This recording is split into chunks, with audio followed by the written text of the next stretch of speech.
अस्सलाम वालेकुम बेटा। आज का जो टॉपिक है वो क्या है, थायराइड ग्लैंड। थायराइड ग्लैंड बेटा क्या होता है बेटा, इसके अंदर बेटा टू लोब्स प्रेजेंट होती हैं थायराइड ग्लैंड के अंदर। ठीक है, टू लोब्स कहाँ पे प्रेजेंट होती है बेटा, बिलो द लेरिंग्स, यानी कि हमारे जो लेरिंग्स है उसके नीचे थायराइड ग्लैंड प्रेजेंट होते हैं। ये क्या काम करते हैं बेटा, ये क्या सिक्रीशन कोर्स करते हैं, T3 एंड T4। T3 बेटा क्या होता है, ट्राई आइडो थायरोनिन, और T4 क्या होता है, tetra आइडो थायोनीन।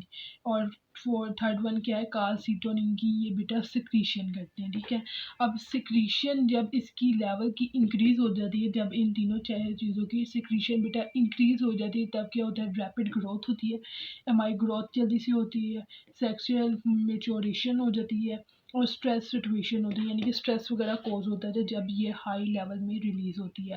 Role of T3 and T4 इन T3 एंड T4 का बेटा रोल क्या है, ये क्या करता है, बेसल मेटाबॉलिक रेट, हमारी बॉडी का जो मेटाबॉलिक रेट है लीवर के अंदर उसको इंक्रीज करता है, ब्रेक डाउन की किसकी करता है, ग्लूकोज की ब्रेक डाउन करता है, हीट रिलीज करता है, और ATP की जनरेशन, ATP की फॉर्मेशन करता है। ठीक है, और इसका काम क्या होता है, both work with growth hormone, यानी कि ग्रोथ हार्मोन के साथ भी काम करता है। ग्रोथ हार्मोन के साथ हमने डिस्कस किया था पिट्यूटरी ग्लैंड के सोमैटोट्रोफिन, वो काम करता है, उसके साथ भी थायराइड ग्लैंड उसके साथ वर्क करता है। ठीक है, डिफरेंशिएशन ऑफ ब्रेन सेल्स, यानी कि जो सा ब्रेन सेल्स है उसके अंदर नर्व्स के अंदर ये डिफरेंशिएट कर रहा होता है।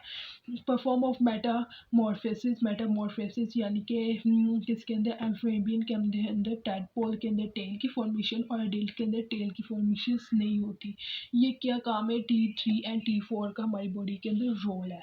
डिजीज, इससे कौन कौन सी डिजीज होती है, अगर एक चीज़ ज़्यादा रिलीज हो रही है तो बेटा उससे क्या होता है, ग्रेव डिजीज़ होती है। ग्रेव डिजीज़ क्या होता है बेटा, एक्सोप्थेल्मिक गोइटर, यानी कि हमारी जो सा नेक है, आई है रीजन, वो उसका जो सा साइज होता है बेटा वो इंक्रीज बढ़ना शुरू हो जाता है। Increase basal metabolic rate, basal metabolic rate बढ़ेगा तो क्या होगा बेटा, इसका कोज कार्डिक फेलियर होगा, कार्डिक अब नॉर्मल प्रोटीन सेंथेसिस, और प्रोटीन की जो सी सेंथेसिस है वो अब नॉर्मल हो जाती है। ठीक है, आगे हम इसको डिस्कस करते हैं। अंडर सिक्रीशन, अगर बेटा ये कम रिलीज होगा तो उससे क्या होगा, अंडर सिक्रीशन में कौन सी डिजीज होंगी, क्रेटिनिज्म। क्रेटिनिज्म क्या होता है, लेक ऑफ थायरोसिन, यानी कि थायरोसिन कम रिलीज हो रहा है तो इससे क्या होगा बेटा, कॉन्जेंटल डिफिशिएंट होगा, स्कांटी हेयर्स होगी, येलोइश स्किन होगी, मेंटल रिटार्डेशन होगी, और हमारा जो सेक्सुअल है वो फेलियर होगा, डेवलप वो फेलियर होगा। ठीक है, वो मुकम्मल तौर पर डेवलप नहीं होगा। गोइटर की डिजीज़ होगी, गोइटर को हम क्या कहते हैं बेटा, मैग्जो एडिमा कहते हैं, यानी कि ये किसके अंदर होती है बेटा, किस वजह से, आयोडीन की शॉर्टेज की होती है, किसमें, अडल्ट के अंदर। इसके सिम्टम्स क्या होते हैं, फैट लेवल इंक्रीज हो जाता है, हमारा जो निक रीजन है वो स्वेलो कर जाता है, वेट होता है वो इंक्रीज कर जाता है, and puffiness of hands and skin, hands और स्किन हमारी क्या हो जाती है, पफ हो जाती, पफिनेस हो जाती है। आज हमने क्या डिस्कस किया बेटा, हमने थायराइड ग्लैंड को डिस्कस किया है।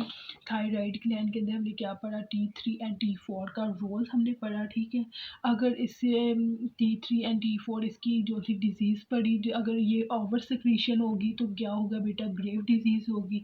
अगर ये कम रिलीज़ होगा तब क्या होगा, क्रिटिनिज्म और गोइटर के सिम्टम्स होंगे।